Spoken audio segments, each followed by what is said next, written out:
Some of you have requested for a guide to life of Draw My Life, so here it is. On the 28th of April 1984, I was born in Mount Alvernia Hospital in Singapore. When I asked my mom why she decided to name me Wendy, she said she didn't know why and the name just came to her. Not because she liked it particularly or because she had a crush on Peter Pan or anything like that. She claimed that names were chosen by the children themselves. That's weird because I never really liked my name and went by my Chinese name Yan Yan all my school life. My childhood was pretty standard and boring. I played with my cousins a lot. There were two girl cousins I was close in age with and therefore always compared to. Jocelyn, well, she had these really sweet dimples, and Michelle is just super pretty. As for me, I was always sweaty, hyperactive, and really kind of ugly next to them. I was a huge tomboy, believe it or not.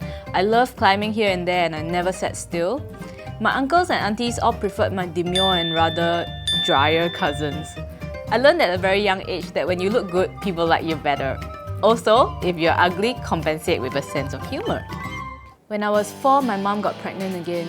One day she went to the hospital and I was so excited to see my baby brother come back with her. But my grandma told me very sternly that I was not to mention the baby to my mom at all. Turns out that my mom had a miscarriage at 5 months. But it's okay because 5 years later, my brother Clinton was born and I was no longer an only child. When I was about 11, my dad cheated on my mom. He didn't stop the cheating after he got found out and my mom only divorced him many years later. I remember the loud fights and it was very distressing because my dad would never yell loudly or hit anyone, but he would throw things around when he was angry. The TV, the fan, the computer. Once we had a tub filled with 8 koi fishes. In anger, he flipped that and all the fishes died, oh my god. I ran to rescue them but I couldn't because they were so heavy and so slippery. Another time, he was angry at me, so he tore away the posters of my idol Jeff Chung I so painstakingly collected over the years and pasted on my walls. I just remember sobbing my heart out as I used scotch tape to tape the broken pieces back. My love for Jeff was true. Well, my mom comforted me and the next day she returned with 2 new posters for me. I don't even know where she went to get them because usually music stores don't give out posters easily. My dad never apologized and he never apologizes. Not for the poster tearing or the koi murder or the cheating. And I believe I will never forgive him for the hurt he did to my mom and for destroying our family. So guys, when you cheat, remember you are cheating not only on your wife, but on your children who trusted you to be a good father to them. Till today, I still hate Father's Day and girls who show off how much their dads love them cause, well, mine didn't. He loved me and played with me when I was younger, but once I became a teenager and started being vain, talking on the phone, listening to pop songs, and talking about boys, all the things we used to have in common went right out of the window and we barely connected anymore.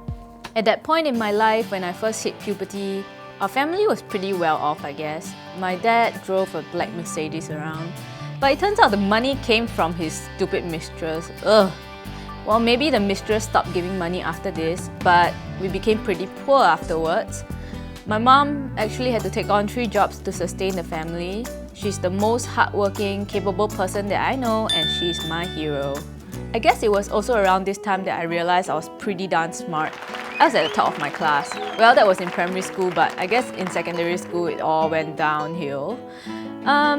Most YouTubers at this time will talk about how they got bullied and got over it and they built their character for them, yes?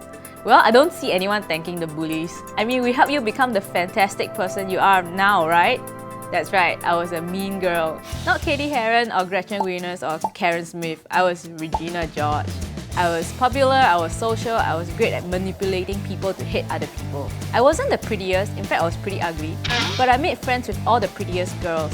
It wasn't a well thought out evil plan to take over the school. I just subconsciously liked pretty girls better because we had more in common to talk about, like shoes and bags and boys liking us. Just to clarify, I wasn't really mean. I mean, I did make some people cry, I suppose, but no stuffing people's heads down toilet bowls. Purely just mental torture. And I was always nice to my friends, which explains why I'm still really close to my secondary school and poly classmates, yes? Okay, don't go about thinking how I'm a horrible person now. Didn't you listen when I said I tried to save the dying koi? When I was 18, I started blogging.